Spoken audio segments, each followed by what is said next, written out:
Let's bring this back to the financial system. Okay. You had worked in very intricate parts. I remember when you and I both worked on Wall Street, you were at JP Morgan, you worked in very intricate parts of the derivatives world. Right. You were one of the, what you might call rescue men of the long-term capital fiasco, representing JP Morgan in the restructuring and unwind.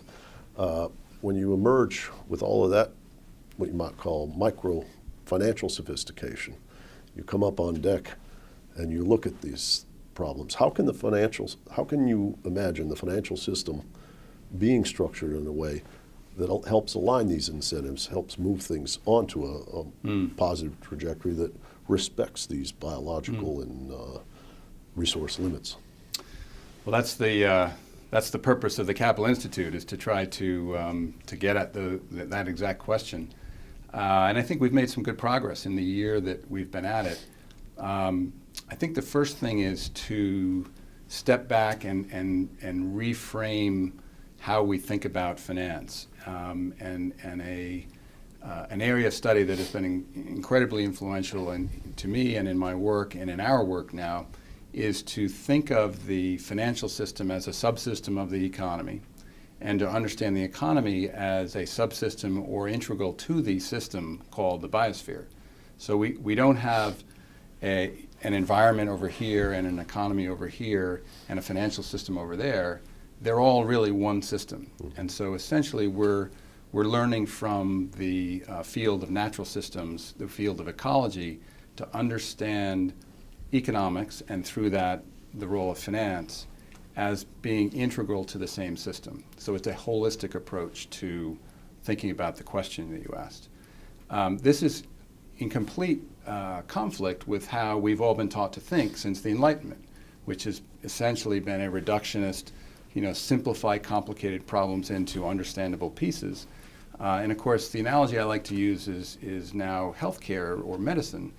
The healthcare profession increasingly understands that looking at health in a holistic way is critically important, which doesn't suggest that if you have a heart attack, you shouldn't go see a heart specialist. But it does suggest that a healthy heart and a healthy liver and a healthy arm doesn't necessarily add up to a healthy body and a healthy life.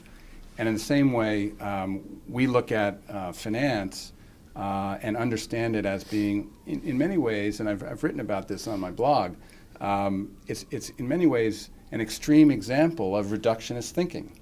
And the work that I spent 15 years doing in derivatives and securitization is applying reductionist thinking to finance and breaking risks into component parts, separating them on different desks, managing them in their individual pieces, and then through securitization, reassembling pieces of risk into a product that can then be packaged and sold in the marketplace, as opposed to thinking of the function of finance more holistically and understanding that if we have all this derivative risk here and isolated in this book, but that book is connected with the counterparty risk of that book, and if that guy goes bankrupt, the whole thing is connected into one, and presto, look what happened.